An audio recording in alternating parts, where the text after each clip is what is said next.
Good morning everyone. আশা করি সবাই খুব ভালো আছো, সুস্থ আছো। তো এখন বাজে সকাল 9টা। ওই 5টা, 5:30টার দিকে বাড়ি এসেছিলাম, তখন আর ঘড়িটা ঠিক দেখা হয়নি। তো ওখান থেকে বাড়ি এসে ঘুমিয়ে পড়েছিলাম। ঘুম থেকে উঠলাম এই এখন। সকালে রান্নাবান্না বা দুপুরে রান্নাবান্না আমাকে আজকে কিছুই করতে হবে না, কারণ মা বললো তোমাকে আজকে করতে হবে না। তো আমি ঘুমিয়ে পড়েছিলাম। তো আমাদের পাড়াতে আজকে ঠাকুরের বিসর্জন আছে। তো সেটা হবে বেলা 11টার পর থেকে। তো মানু এখন ঘুমাচ্ছে, ওই জন্য মানুকেও ডাকলাম না, সোনা ঘুম থেকে উঠলে তারপরে আস্তে আস্তে ওখানে যাব খাওয়া দাওয়া করে একটু। তো চলো আর সকালে বেশি বকবক করবো না, একেবারে ওখানে গিয়েই দেখা হবে তোমাদের সাথে। আর আবার একটা বছরের অপেক্ষা মাকে নিয়ে আসার। আজ কাল আমরা কত মজা করলাম, মায়ের পুজো করলাম, আর আজকে বিসর্জন। তো সব মিলিয়ে মনটাও খুব একটা ভালো না, সবারই মনটা খুব খারাপ। তো যাই হোক, চলো একেবারে বিসর্জনে গিয়ে তোমাদের সামনে আসবো।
কাকিমা সুন্দর করে দাও, ক্যামেরা হচ্ছে।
মায়ের শুধু আমি যুক্তি দিলাম, একে যদি আমি না দেই তাহলে তো আমার একটা বদনাম হয়ে যাবে।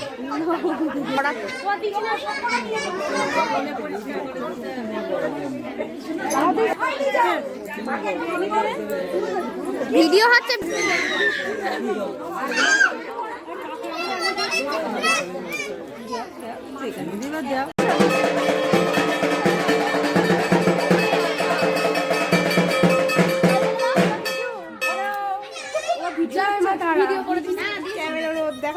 অন্ধকার অন্ধকার চুল খোলা, ভালো দেখা যাচ্ছে, ক্যামেরায় ভালো দেখা যাচ্ছে, বাট আমরা দেখতে পাচ্ছি।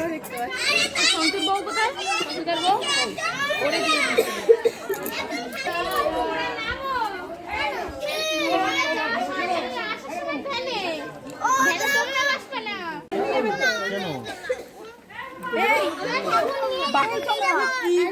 কি মেয়েদের নাচ করলে না? কি মেয়ে তুই?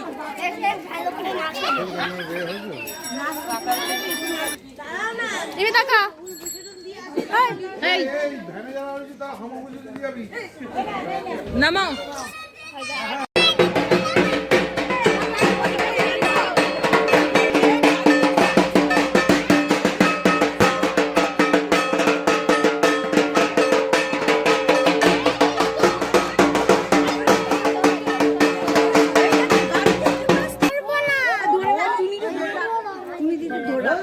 এই দাদাটাকেও ধরে রাখ, তুই আমার দিয়ে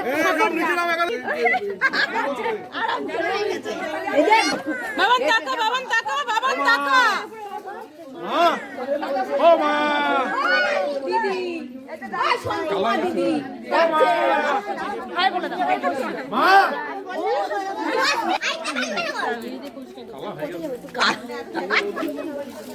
সে চাল পয়সা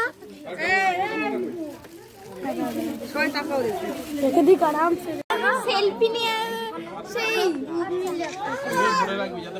এ বাবা এ যাবে।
একটু ডুবিয়ে দিবি না?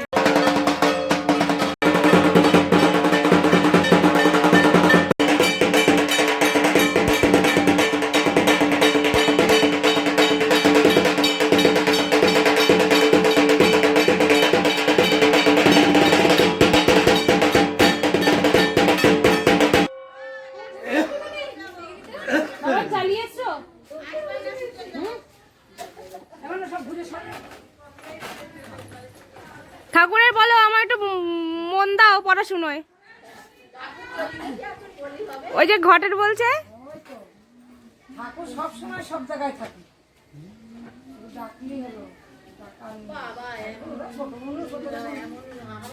Good evening everyone.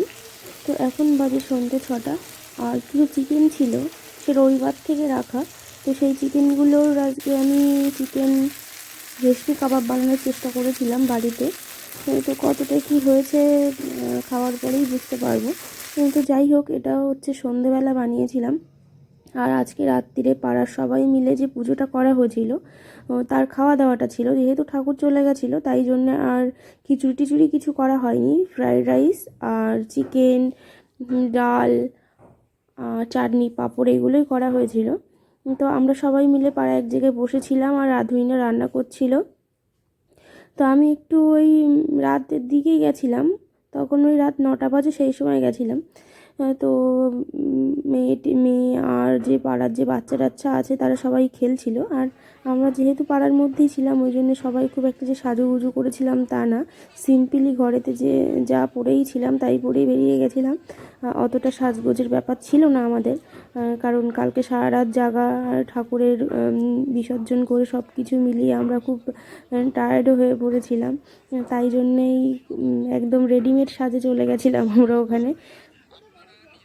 তো এইটা আমার ছোটোবেলাকার বান্ধবী, আমরা একই সাথে পড়তাম, আবার আমাদের একই পাড়াতেই বিয়ে হয়েছে। তো সব মিলিয়ে বেশ মজার মধ্যে দিয়েই আমাদের দিনগুলো কাটে। আর পুজোটা প্রতি বছর পাড়ায় হয়, মানে এই পুজোর মাধ্যমেই পাড়ার প্রত্যেকটা মানুষ এক জায়গায়, সবাই তো নানান রকম কাজে ব্যস্ত থাকে, কিন্তু এই পুজোর 2টো দিন, বিসর্জন দিয়ে আর পুজোর দিন আর বিসর্জনের দিন, এই 2টো দিন সবাই মিলে একটু একসাথে হওয়া, এটাই। তো আমার মানু তো খেলা করছিল, আর এটা হচ্ছে রিমি। আরও পাড়ার যে বাচ্চা কাচ্চা আছে তো সবাই মিলে খেলাধুলো করছিল। আর ফার্স্ট ব্যাচেই মেয়েকে বসতে বলেছিলাম, কারণ তখন 10টা বাজে যখন রান্না শেষ হয়েছিল। তো মেয়ে ওর ঠাম্মিকে ডাকছিল, আমাকে ডাকছিল, তো আমি বসবো বলে গেছিলাম কিন্তু সিট পাইনি। আর ভাবলাম যে মা আর মেয়ে দুজনেই বসে পড়ুক, তাই ওরা দুজনেই খেতে বসেছিল আর আমি পরের ব্যাচে বসেছিলাম।